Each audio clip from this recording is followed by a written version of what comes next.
I'm sorry, but I mean, hear me out. I mean, people, don't get me wrong, they should love you. They really should, okay? And I want to deliver that for you.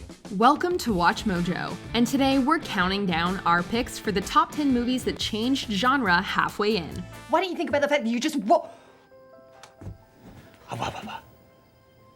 did you just say? Got the hand!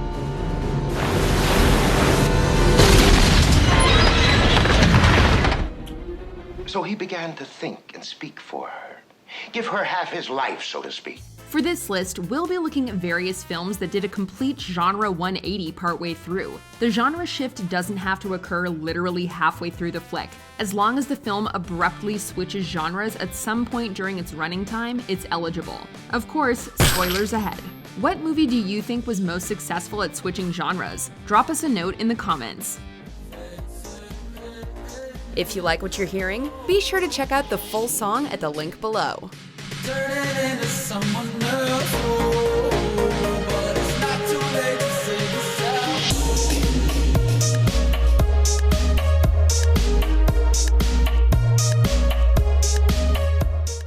Number 10, 10 Cloverfield Lane. 10 Cloverfield Lane is arguably even more frightening than its predecessor due to the human element. The first half of the movie serves as a mystery thriller as Michelle is abducted by a seemingly crazy man who is telling her stories of a possible alien invasion and poisoned air. An attack, a big one.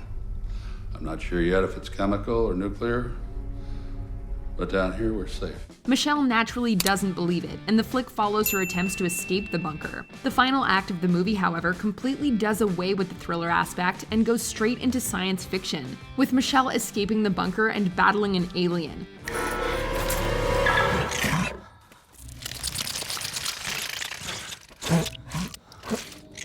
The enormous shift understandably put off some viewers who were enjoying the ambiguous abduction story, but others welcomed it having an actual Cloverfield connection.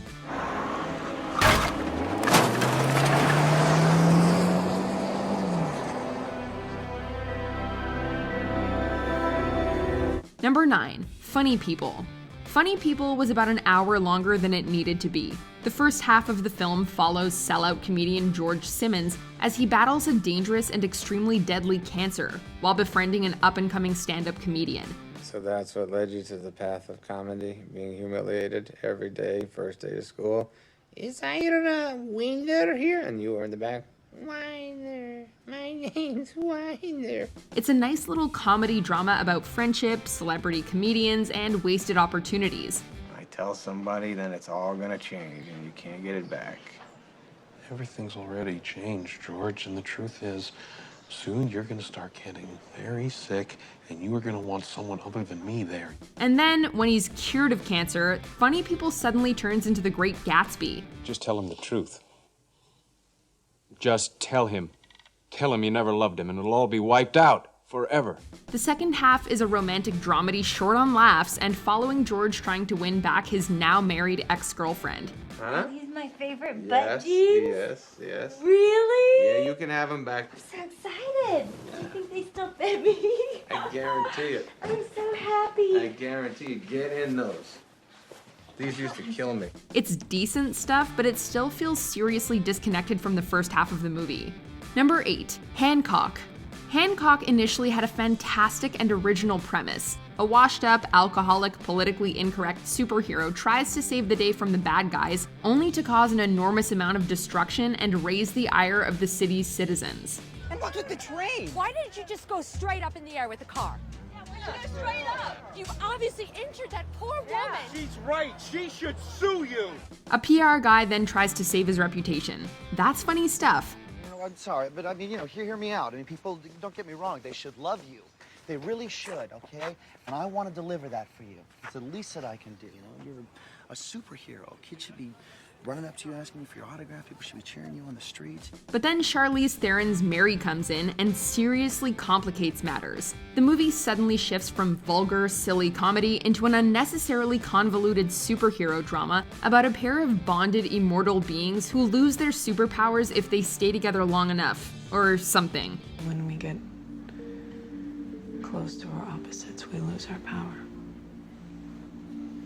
Why? So we can live human lives.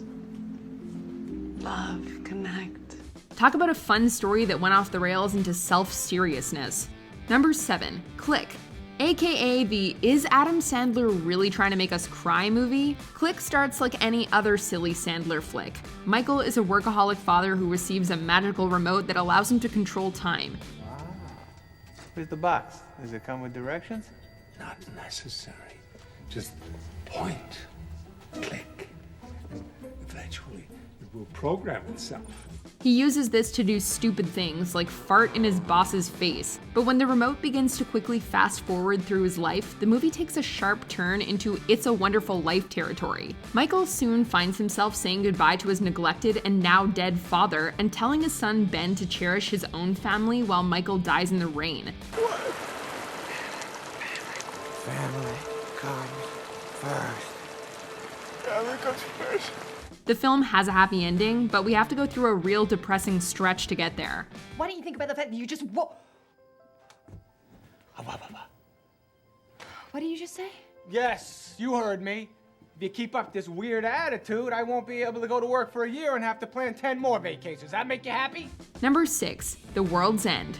Tonight, we will be partaking of a liquid repast as we wend our way up the Golden Mile, commencing with an inaugural tankard in the first post, then onto the old familiar, the famous cock, the cross hands, the good companions, the trusty servant, the two-headed dog, the mermaid, the beehive, the king's head, and the hole in the wall for a measure of the same. Really, any film of the Three Flavors Cornetto trilogy works, but we're choosing The World's End due to how abrupt and shocking the transition is. The first 30 minutes of this movie chronicles the alcoholic and depressed Gary King as he reunites with his childhood friends for a night of drinking. It starts off as a cute comedy drama about neglected friendships and trying to recapture teenage innocence. And then Gary accidentally knocks the head off an android, and the movie quickly switches into sci-fi mode.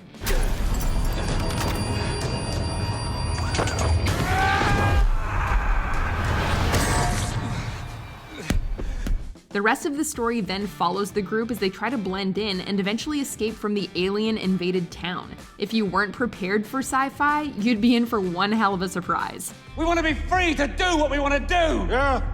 We want to get loaded. Yeah. And we want to have a good time. And that's what we're gonna do. It's pointless arguing with you. Number 5, Titanic. Okay, we obviously saw it coming, but Titanic's massive genre shift is still very shocking and painfully tragic. The first half of Titanic serves as a grandiose and high-budgeted period piece about class systems and romance. Jack Dawson. Rose do it, big hitter. We follow starstruck lovers Jack and Rose as they fall in love aboard the doomed ship and fight the disapproval of Rose's upper-class family. And then the ship hits the iceberg, and the Titanic becomes a disaster movie, filled with scenes of people drowning, freezing to death, taking their own lives, and slamming into propellers.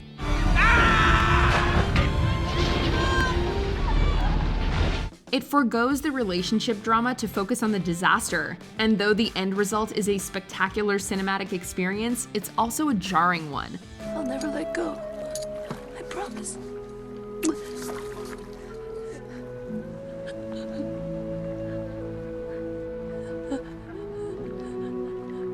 Number 4, Psycho. Alfred Hitchcock certainly knows how to get into the minds of his audience. Exhibit A, his 1960 masterpiece Psycho, which begins with Marion Crane stealing $40,000 from her boss and fleeing town. What follows is a typical on-the-lam crime drama, complete with scenes of Marion evading police officers and swapping vehicles. Hitchcock was known for his thrillers like Rear Window and North by Northwest, so it's understandable if viewers were expecting another crime thriller.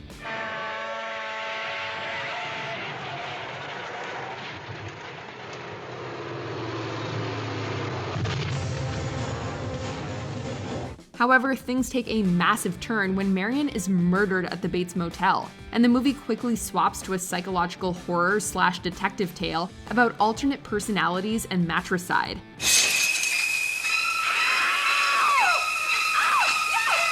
And viewers thought they knew where Hitchcock was going. So he began to think and speak for her. Give her half his life, so to speak. Number 3, Sunshine. The year is 2057, and the sun is dying. 16 months ago, I, Robert Capa, and a crew of 7 left Earth frozen in a solar winter. To save humanity, the crew of the Icarus II go on a mission to reignite the sun. It was set to be a mature and thoughtful disaster movie. Think Armageddon, but with more brains. And then Pinbacker showed up. My God, Pinbacker. Not your God.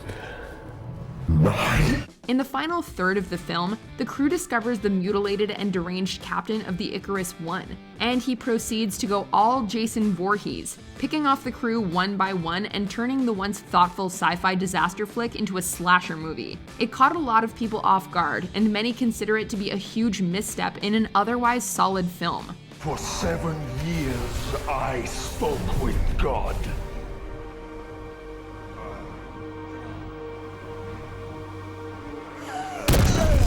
He told me to take us all to heaven. Number 2, Audition. Who knew that such a horrifying movie could begin so sweetly? Audition follows widower Shigeharu Aoyama as he's encouraged to begin dating again. To find the perfect match, he holds mock auditions wherein women interview for the role of his wife. そういうことでいいかな。じゃあどうも今日はありがとう。後でまたこちらから連絡するかもしれません。 The movie seemingly begins as a lighthearted, offbeat romantic comedy, with Shigeharu soon finding himself infatuated with a girl named Asami. However, Asami isn't quite the cute, innocent love interest she's made out to be. こんなこと言うとなんて鬱陶しい女だろうって思われるかもしれませんけど、私ずっと電話待ってたんです。ごめん。 She's a girl who keeps a disfigured man in a sack whom she feeds her own vomit and then proceeds to torment Shigeharu with needles and piano wire. これはね、骨付きのお肉でも簡単に切り落とせるのよ。 It's a hugely influential horror film, but one that likely shocked many an unsuspecting viewer. Before we unveil our number 1 pick, here are some honorable mentions. Mother. From home invasion mystery drama and psychological horror to religious and political allegory. I gave you everything! You gave it all away. The Prestige. A mystery thriller about competing magicians turns into a science fiction flick by the end. No, wait, I'm not. Miracle Mile. Following its romantic comedy-like opening, this film becomes an apocalyptic thriller.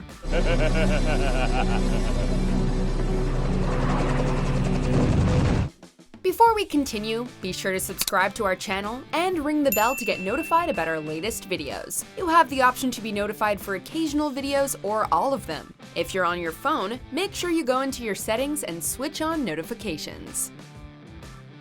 Number 1, From Dusk Till Dawn.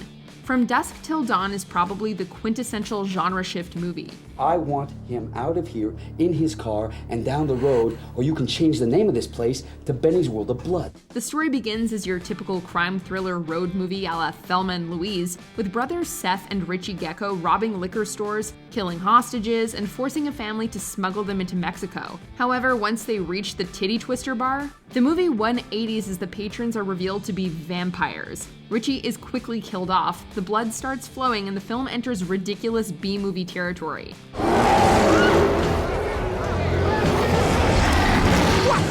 While the movie's genre switch is well known today, there's no describing how big of a twist this was for unassuming moviegoers back in 1996. I just rammed a wooden stake into my brother's chest because he turned into a vampire. Even though I don't believe in vampires. Aside from that unfortunate business, everything is hunky-dory. Do you agree with our picks? Let us know in the comments. And hey, if you're a fan of the song playing right now, be sure to check out the music video for it right here. Circles, lead me right back to